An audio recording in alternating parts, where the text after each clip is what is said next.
Bismillahirrahmanirrahim. Assalamualaikum warahmatullahi wabarakatuh.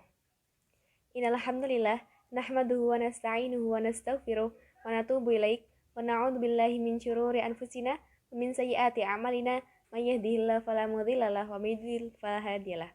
Asyhadu an la ilaha illallah wa asyhadu anna Muhammadan abduhu wa rasuluh la nabiyya wa la rasula ba'dah. Qala Allah ta'ala fi kitabihil karim, ya ayyuhalladzina amanu taqullaha haqqa tuqatih wa la tamutunna illa wa antum muslimun. Pertama-tama, marilah kita panjatkan puji syukur kita kehadirat Allah Subhanahu wa taala yang hingga saat ini kita masih dapat menghirup udara segar tanpa membayar sepeser pun. Salawat serta salam tetap tercurah pada buah hati Siti Aminah, putra padang pasir, berliannya kota Mekah, belahan hati Siti Khadijah, yaitu Nabiullah Nabi Muhammad Sallallahu Alaihi Wasallam yang telah membawa Islam dari zaman jahiliyah menuju zaman Islamiyah yang terang benderang seperti sekarang ini. Di sini saya akan menjelaskan tentang mari memahami pembagian hadis. Hadis dari satu segi dibagi menjadi dua, yaitu hadis menurut kualitas dan hadis menurut kuantitas. Hadis menurut kualitas yaitu hadis yang dilihat dari segi diterima atau ditolaknya suatu hadis tersebut. Sedangkan menurut kuantitas yaitu hadis yang dilihat dari jumlah banyaknya rawinya. Di sini saya akan membahas tentang hadis dari segi kuantitas. Dalam mentransmisikan suatu hadis, Nabi Shallallahu Alaihi Wasallam kadang menyampaikan kepada banyak kaum muslimin atau banyak sahabat karena saat itu sedang dilangsungkan khutbah ya, di depan kaum muslimin. Kadang juga hanya menyampaikan ke beberapa sahabat, 2 atau 1. Sudah barang tentu jika hadis yang diinformasikan oleh banyak rawi lebih dipercaya daripada hadis yang diinformasikan oleh satu orang rawi saja. Nah, di sini ulama membagi hadis dari segi kuantitas menjadi beberapa bagian. Yang pertama, ada hadis mutawatir. Hadis mutawatir secara etimologi yaitu muttabi atau mutatabi, yang artinya tidak terputus dan terus-menerus. Sedangkan secara terminologi, hadis mutawatir adalah hadis dari tangkapan panca indera yang diriwayatkan oleh sejumlah sahabat atau banyak orang dan pada kebiasaannya mustahil ketika mereka berkumpul dan bersepakat melakukan dusta. Ada beberapa perbedaan tentang jumlah minimal rawi pada setiap tabaqatnya agar dapat disebut sebagai hadis mutawatir.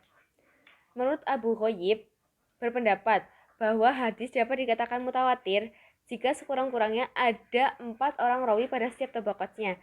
Sedangkan Imam Syafi'i berpendapat 5 rawi pada setiap tabaqatnya.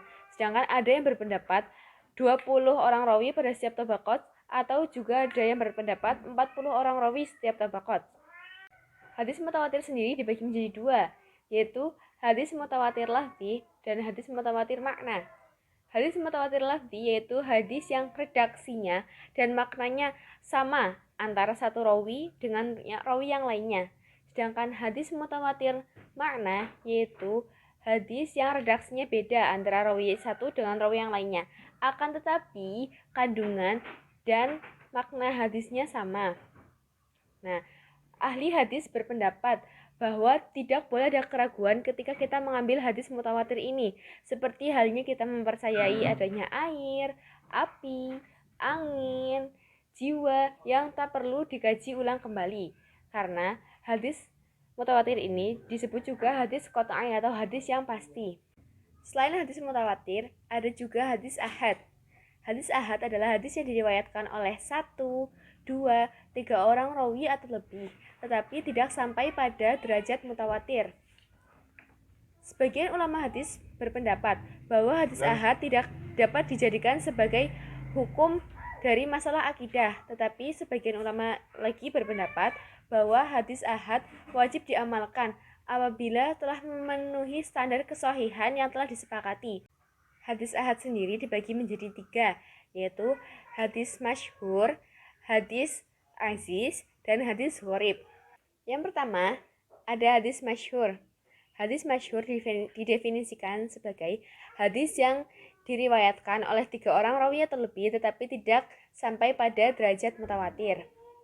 Nah, dari definisi tersebut dapat diartikan bahwa Hadis mutawatir adalah hadis yang diriwayatkan oleh Nabi Shallallahu Alaihi Wasallam oleh beberapa orang sahabat, tapi tidak sampai tingkatan mutawatir. Bisa jadi pada tabaqat tabi'in dan seterusnya, hadis ini disampaikan secara mutawatir.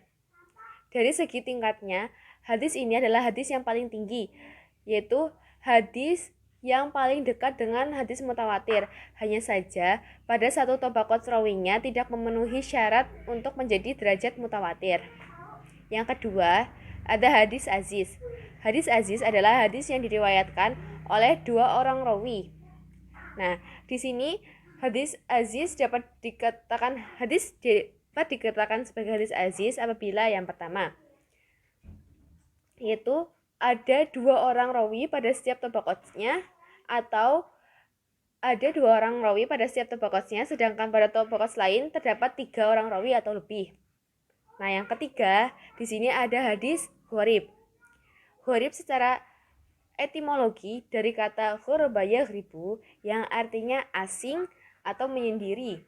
Dan secara terminologi, hadis gharib adalah hadis yang diriwayatkan oleh satu orang rawi. Nah, di sini dijelaskan bahwa yang menerima adalah satu orang rawi saja.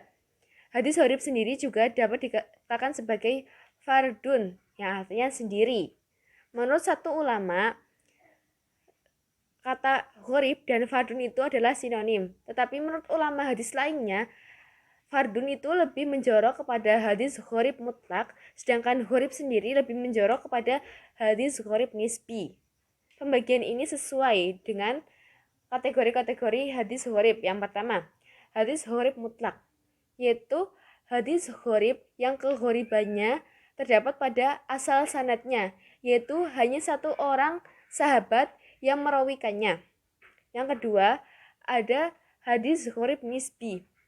Hadis gharib nisbi yaitu hadis yang kegharibannya terdapat pada tengah-tengah sanad, yaitu ketika ada beberapa sahabat yang merawikan, tetapi di tengah-tengah tabaqat, seperti misalnya di tabi'in, hanya satu orang saja yang menerima. Selain tadi, saya juga akan menjelaskan tentang skema hadis, yaitu skema hadis. Pertama, Rasulullah SAW bersabda, didengarkan oleh para sahabat, lalu lanjut ke tabi'in, ke tabi'in al-tabi'in, lalu ke imam penulis hadis. Contohnya, Rasulullah bersabda, didengarkan oleh Ali bin Rabi'ah, Anas bin Malik, Abu Hurairah, dan Abdullah bin Zubair. Lalu pada Ali bin Rabi'ah didengarkan oleh Sa'id bin Ubaid, Abdullah bin Nasir, Muhammad bin Abdullah. Lalu dituliskan oleh Imam Muslim.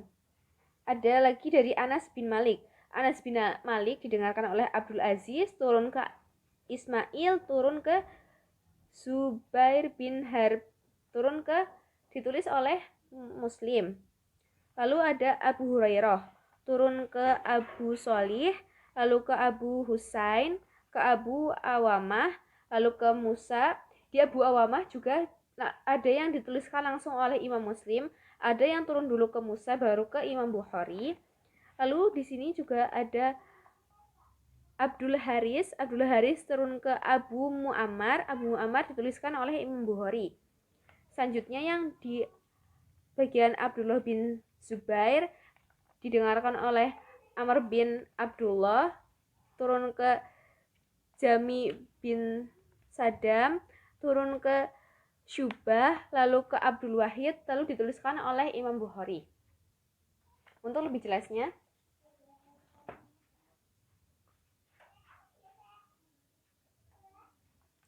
nah, nanti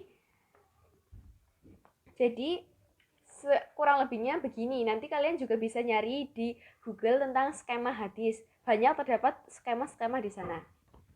Ya, pada kesimpulannya, hadis secara kuantitas itu dibagi menjadi 2, hadis mutawatir dan hadis ahad. Hadis mutawatir tuh hadis yang rawinya tuh minimal tuh 4, dibagi menjadi 2, yaitu makna sama lafzi. Lalu hadis ahad. Hadis ahad itu hadis yang diriwayatkan oleh 1, 2, atau 3. Ahad dibagi menjadi 3, yaitu hadis masyhur yang 3 rawi, aziz 2 rawi, dan gharib itu 1 rawi. Nah, skemanya kalian bisa cari di Google kalau yang tadi kurang jelas.